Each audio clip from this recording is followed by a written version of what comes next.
नील रानी से कहता है कि चाय में इतना जायका है तो आपके हाथ के खाने का स्वाद छक के तो हम जान दे देंगे। और रानी खुश होकर अगले दिन यूट्यूब से देख देख कर खाना बनाती है। रिशु उसको देखकर खुश हो जाता है और अगले दिन नील उनको नदी में बोटिंग करवाता है। वो सब फुल एंजॉय करते हैं। तभी अचानक से रानी बोट से नीचे गिर जाती है तो नील तुरंत उसको बचाने के लिए कूद जाता है। रिशु रानी करता रह जाता है और नील उसको गोद में उठाकर पानी से बाहर ले आता है। रानी उसको बड़े प्यार से देखती है। दोनों का चक्कर चलने लगता है और अगले दिन नील अपनी बोट की साफ सफाई करता है। तभी रानी उसको छत से ताड़ती है। तभी नील का दोस्त रानी को देखकर नील से पूछता है कि कौन है भाई। ये आइटम जैसे ही नील ऊपर देखता है रानी वहां से चली जाती है और शाम को रानी खाना बना रही होती है। तभी नील किचन में पानी लेने के लिए आता है और रानी के पास आकर उसकी जुल्फों को संवार कर वहां से चला जाता है और नील के बारे में थोड़ी देर सोचती है, फिर तुरंत ऊपर भागने लगती है और नील के कमरे में पहुंचकर उससे कहती है आगे से ऐसा मेरे साथ करने की कोशिश भी मत करना। नील उसको पकड़कर अपनी ओर लाता है और रानी से कंट्रोल नहीं होता। वो उसके साथ किस करने लग जाती है। किस करते करते उनका सेक्स भी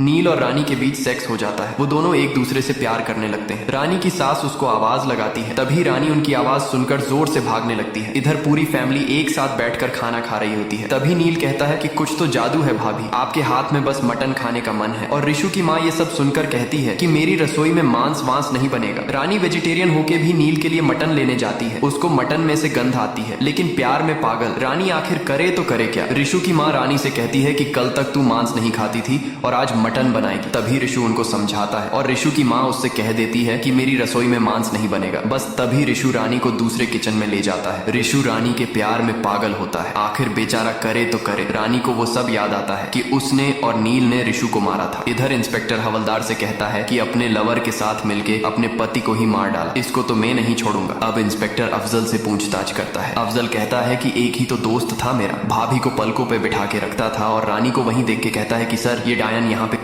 अफजल रानी को वहां देखकर कहता है सर ये डायन यहाँ क्या कर रही है, अपने आशिक के साथ मिलकर जिंदा जला दिया मेरे दोस्त को। और रोता हुआ कहता है कि क्या कमी रह गई थी, उसके प्यार में चीथड़े उड़ा दिए, मेरे दोस्त के जिंदा जला दिया उसको, इसको जेल में डालो सर, खा गई ये डायन। उसको अब इंस्पेक्टर रानी से पूछता है आप और आपके लवर ने कोई प्लानिंग नहीं थी। रानी फिर पास्ट की बात याद करती है और मटन के टुकड़े करती है। इधर नील अपना लाइटर ढूंढ रहा होता है। तभी रानी वहां आकर उसको लाइटर देती है और उसके पास बैठकर बताती है कि तुम्हारे लिए मटन बना रही हूँ, फातिमा भाभी से रेसिपी ले ली। तभी नील उसको अपने सीने से लगाकर सेल्फी लेता है और कहता कि अगले हफ्ते वापसी है मेरी। तो रानी उससे कहती है ठीक है तो मैं भी यहाँ से दिल्ली निकल लूंगी फिर तुम्हारे पास। नील ये सुन के खुश हो जाता है और रानी से पूछता है कि मटन बन जाएगा तुमसे, क्योंकि गोश्त बनाने वाले का खून पसीना दोनों लग जाता है। तभी रानी उससे कहती है तो ठीक है, छक्कर ब्लड ग्रुप बता देना मेरा। और नील उससे कहता है कि रिशु भैया के बारे में क्या सोचा है। तो रानी कहती है कि रिशु को बता दूंगी सब सच, और मटन बनाने लग जाती है। और अगले दिन रानी खाना लेकर जाती है। तब उसको पता चलता है कि नील घर से भाग गया। वो घबरा जाती है। नील रानी से शादी का वादा करता है लेकिन उसके पूरा किए बिना ही वहां से बिना बताए चला जाता है। और रानी उसके साथ बिताए हुए पल्लों के बारे में सोचती है। वो उसके साथ किसको याद करती है और खुद के ऊपर उसको गुस्सा आता है। तभी उसकी सास उससे से कहती है कि खाना लगा दे, रिशु आ गया है। तभी रानी खाना लगा देती है और रिशु मटन देखकर खुश हो जाता है और कहता है कि आप बहुत कोशिश कर रही हो। दरअसल बात यह है कि आप खूबसूरत ही इतने हो कि आपके सामने थोड़ा नर्वस हो जाता हूँ। और कहता है कि अब तक जो भी हुआ उसके लिए सॉरी, एक नई शुरुआत करते हैं। लेकिन रानी तो नील के ख्यालों में खोई हुई होती है और जैसे ही रिशु पहली बाइट खाता है वो खाने की तारीफ करता है। और रानी उससे कहती है ये मटन मैंने नील के लिए बनाया था, मैं प्यार करने लगी थी उससे, उसी के साथ रहना चाहती थी, पर वो धोखा देके भाग गया और मैं तुम्हारे पास रह गई। रिशु उससे जान से ज्यादा प्यार करता था लेकिन रानी की बात सुनकर वो बेचारा टूट गया। वो चुपचाप खाना खाता रहा। आइए प्रेजेंट में चलते हैं दोस्तों। रानी इंस्पेक्टर से कहती है कि मैंने उसको मेरे और नील के बारे में सब सच बता दिया। फिर इंस्पेक्टर रानी से कहता है कि मैडम मुझे शक है कि आपने अपने लवर के साथ मिलकर रिशु को मारा है, उसके सिर पर घाव का निशान है भारी चीज से।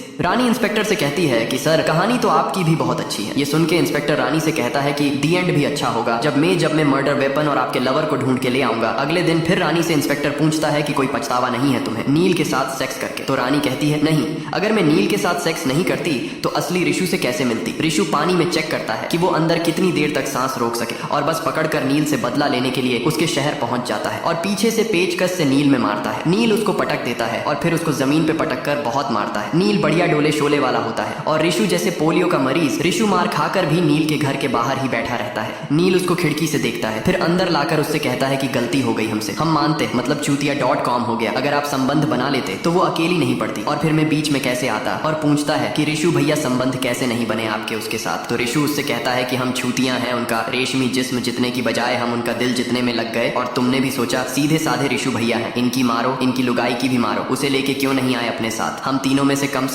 देर रात रिशु घर पहुंच जाता है। रानी उसके इंतजार करती है और रिशु से पूछती है कि कहाँ गए थे, लेकिन रिशु उसको इग्नोर करता है और रानी कहती है कि मैंने फोन किया था तुम्हें लेकिन तुम्हारा कॉल नहीं लगा। अब रिशु उससे कहता है कि ट्रुथ और डेयरिंग अब खेलो। तो रानी उससे पूछती है कि कहाँ से आ रहे, तो रिशु कहता है कि नील से पीट कर आ रहा हूँ। अब रानी कहती है क्यों, तो रिशु कहता है कि तुम्हें छोड़ के जो भाग गया, तुमने उससे प्यार किया, तुम्हें फिर भी छोड़कर भाग गया। और रानी खड़ी होकर उसके पास जाती है और उसके हाथ लगाकर सॉरी बोलती है। तभी रिशु उससे दूर जाता हुआ कहता है कि मुझसे दूर रहो बस। रानी उससे माफी मांगती हुई कहती है कि मैं क्या रिशु, गलती हो गई, मुझसे चली जाऊं यहाँ से। तो रिशु उससे कहता है हाँ प्लीज चली जाओ, सच में चली जाओ, यही बेहतर होगा सबके लिए। और कहता है कि तुमसे मैंने इतना प्यार किया ना रानी की तुम्हारे बिना रह ही नहीं सकता मैं, लेकिन अब शायद तुम्हारे साथ भी नहीं रह सकता। भलाई इसी में है कि तुम चली जाओ, मेरा मन करता है कि तुम्हारा गला घोंट दूं, चली जाओ। रानी नहीं तो मैं मार दूंगा तुम्हें। अगले दिन उसकी माँ उसको देखकर कहती है कि क्या कर लिया, ये जब देखो तब गिरती पड़ती रहती है, हम मौसा मौसी के ये जा रहे हैं, शाम तक आते हैं। इधर रानी अपने घर जाने के लिए पैकिंग करती है।